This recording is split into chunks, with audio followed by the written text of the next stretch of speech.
എടവിലെ വീടാക്രമണം സിപിഎമ്മും പോലീസും ഒത്തുകളി അവസാനിപ്പിക്കണമെന്ന് ബിജെപി. NABL അക്രഡിറ്റഡ് ലാബുകളുമായി സഹകരിച്ച് പ്രീമിയം ഹെൽത്ത് ചെക്കപ്പുകൾ അഫോർഡബിൾ നിരക്കിൽ ലഭ്യമാക്കുന്നു. കൂടാതെ ടെലിമെഡിസിൻ സൗകര്യവും. MHL smart labs. പുതുവത്സര പുലരിയിൽ എടവിലങ്ങിലുണ്ടായ സംഘർഷവുമായി ബന്ധപ്പെട്ട് പ്രതികളെ കണ്ടെത്തുന്നതിന് പകരം ബിജെപി പ്രവർത്തകരെ സിപിഎമ്മിന്റെയും MLAയുടെയും നിർദ്ദേശമനുസരിച്ച് വേട്ടയാടുകയാണെന്ന് ബിജെപി ആരോപിച്ചു. കഴിഞ്ഞ ദിവസങ്ങളിലായി പല പ്രവർത്തകരെയും പോലീസ് കസ്റ്റഡിയിലെടുത്ത് പീഡിപ്പിക്കുകയാണെന്നും ഇതിനെതിരെ പോലീസ് സ്റ്റേഷൻ മാർച്ച് ഉൾപ്പെടെ സംഘടിപ്പിക്കുമെന്നും ബിജെപി നേതാക്കൾ പോലീസ് സ്റ്റേഷന് മുന്നിൽ വെച്ച് വ്യക്തമാക്കി. ബിജെപി ജില്ലാ സെക്രട്ടറിമാരായ KP ഉണ്ണികൃഷ്ണൻ, KP ജോർജ്, ജില്ലാ വൈസ് പ്രസിഡന്റ് PS അനിൽകുമാർ, ജില്ലാ ട്രഷറർ KR വിദ്യാസാഗർ, മണ്ഡലം പ്രസിഡന്റുമാരായ ER ജിതേഷ്, പ്രിൻസ് താലാശ്ശേരി തുടങ്ങിയവർ പോലീസ് സ്റ്റേഷന് മുൻപിൽ എത്തിയിരുന്നു. നമ്മളിന്ന് കൊടുങ്ങല്ലൂർ സ്റ്റേഷന് മുമ്പിൽ ബിജെപിയുടെ പ്രവർത്തകർ ഒത്തുകൂടിയിരിക്കുകയാണ്. കാരണം കഴിഞ്ഞ ന്യൂ ഇയറിൻ്റെ അന്ന് ജനുവരി 1 വെളുപ്പിനാണെന്ന് പറയപ്പെടുന്നു. എടവിലങ്ങ് പഞ്ചായത്തിലെ 6-ാം വാർഡിൽ ഒരു CPM പ്രാദേശിക നേതാവിൻ്റെ വീടിൻ്റെ ജനൽച്ചില്ല് പൊളിഞ്ഞായിട്ട് ബന്ധപ്പെട്ടുകൊണ്ട് BJP പ്രവർത്തകർ നിരന്തരമായിട്ട് ആദ്യം 5 പേരെ കൊണ്ടുവന്ന് ചോദ്യം ചെയ്ത് ഒരു ദിവസം നിർത്തി. അതിനുശേഷം പിന്നെ 4 പേരെ കൊണ്ടുവന്ന് ചോദ്യം ചെയ്ത് നിർത്തി. ഒരാൾ ഇന്നലെ കൊണ്ടുവന്നിട്ട് 24 മണിക്കൂർ ഒരു പട്ടികവർഗ വിഭാഗത്തിൽപ്പെട്ട ഒരാളെ ഒരു 24 മണിക്കൂർ യാതൊരു തെളിവുമില്ലാതെ 24 മണിക്കൂർ സ്റ്റേഷനിലിട്ടിട്ട് പീഡിപ്പിക്കുന്നു. അതിനുശേഷം അദ്ദേഹത്തെ വെറുതെ വിട്ടു. വീണ്ടും 3 പേരെ വീണ്ടും പിടിച്ചു വന്നിരിക്കുന്നു.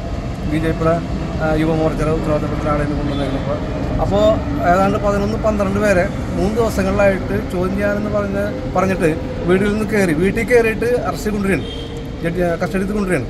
അപ്പോൾ സ്വാഭാവികമായിട്ടും അവിടെ ഒന്ന് ചെല്ലാൻ പറഞ്ഞാൽ ചെല്ലുന്ന പിള്ളേരാണെന്നൊക്കെ സ്റ്റേഷനിലേക്ക്. പക്ഷേ ഒരു ഭീകരാവസ്ഥ സൃഷ്ടിച്ചുകൊണ്ട് പോലീസ് വീടുകൾ വളഞ്ഞ് വീടിനുള്ളിൽ കയറിയിട്ട് ഷർട്ടിടാതെ ഇന്നലെ പട്ടികവർഗത്തിൽപ്പെട്ട സുരേഷിനെ ഷർട്ട് കൂടി ഇടാൻ സമ്മതിച്ചില്ല. ആ ഷർട്ട് കൂടി ഇടാൻ സമ്മതിക്കാതെയാണ് അയാളെ വിളിച്ചുകൊണ്ട് വന്ന് 24 മണിക്കൂർ വെച്ചത്.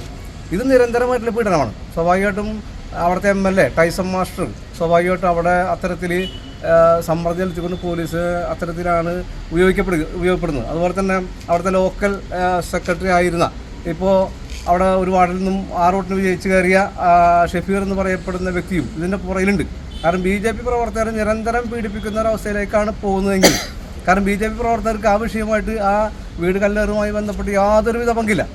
ഞങ്ങളെല്ലാ പ്രവർത്തകരും എല്ലാ രീതിയിലും ഞങ്ങളും അത് ഇടപെട്ട് നോക്കുന്നുണ്ട്. പക്ഷേ ഈ ശരിക്കും പറഞ്ഞാൽ ഇപ്പോൾ ഞങ്ങൾക്ക് മനസ്സിലാകുന്നത് CPMൻ്റെ വരുതിക്ക് നിർത്താത്ത ആളുകളെ വരുതിക്ക് നിർത്താൻ വേണ്ടിയിട്ട് അവിടെ ഒരു ഭീകരാന്തരീക്ഷം സൃഷ്ടിക്കാൻ വേണ്ടിയിട്ട് അവിടെ ഒരു വീടിന് കല്ല് അവർ തന്നെ എറിഞ്ഞുകൊണ്ട് ആ പ്രദേശമാകെ ഒരു വിഷയം ഉണ്ടാക്കാൻ വേണ്ടിയിട്ടാണ് ശ്രമിക്കുന്നത് എന്നാണ് ഞങ്ങൾക്ക് മനസ്സിലാക്കപ്പെടുന്നത്. കാരണം ഇതേതോ ഒരു കൊലപാതകം നടന്ന പോലെയാണ്. കൊലപാതകം നടന്ന പോലെ പ്രതികളെ അന്വേഷിച്ചിട്ട് ഓരോ വീടുകളിൽ പോയിട്ട് അവിടെ ചെന്നിട്ട് ആളുകളെ വീട് വളഞ്ഞു പിടിക്കുക, വീടിനുള്ളിൽ കയറുക, സ്ത്രീകളെ അസഭ്യം പറയുക, കുട്ടികളെ അസഭ്യം പറയുക, ഇതൊക്കെ പറഞ്ഞുകൊണ്ടാണ് ആളുകളെ പിടിച്ചു വരുത്തി കൊണ്ടുവരുന്നത്. ഇത് ഒരിക്കലും ഞങ്ങൾ അംഗീകരിക്കില്ല. ഇന്ന് 3 ദിവസമായിട്ട് തുടർന്നൊരു പ്രക്രിയ, 4 ദിവസമായിട്ട് തുടർന്നൊരു പ്രക്രിയയും. അതുകൊണ്ട് ഇതിനെതിരെ ശക്തമായിട്ട് പ്രതികരിക്കാൻ BJP തയ്യാറായിട്ടുണ്ട്.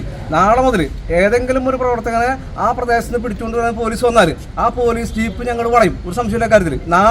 നാളെ ഞങ്ങൾ ഇതുമായി ബന്ധപ്പെട്ട് ആരെങ്കിലും നിരപരാധികളായി ഇത്രയും ദിവസമല്ലേ പോലീസ് എന്തുകൊണ്ട് ഇത് തെളിയിക്കപ്പെടുന്നില്ല?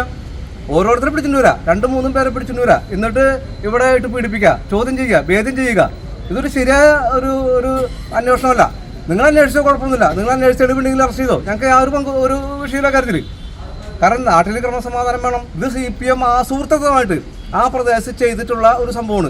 അവിടെ അവർ തന്നെ പ്രാദേശിക നേതാവിൻ്റെ വീട് കല്ലെറിഞ്ഞിട്ട് അത് BJPക്കാരുടെ തലയിൽ കെട്ടിവെക്കുക എന്ന് പറഞ്ഞാൽ നടക്കണ കാര്യമല്ല. അത് ഞങ്ങൾ നടത്തിയില്ല. ഞങ്ങൾ വീണ്ടും സടകുടഞ്ഞ് എണീറ്റ് കൊടുങ്ങല്ലൂർ ഞങ്ങൾ ശക്തമായ രീതിയിലുള്ള പോലീസ് സ്റ്റേഷൻ മാർച്ച് ഉൾപ്പെടെയുള്ള കാര്യങ്ങൾ ഞങ്ങൾ വെക്കും.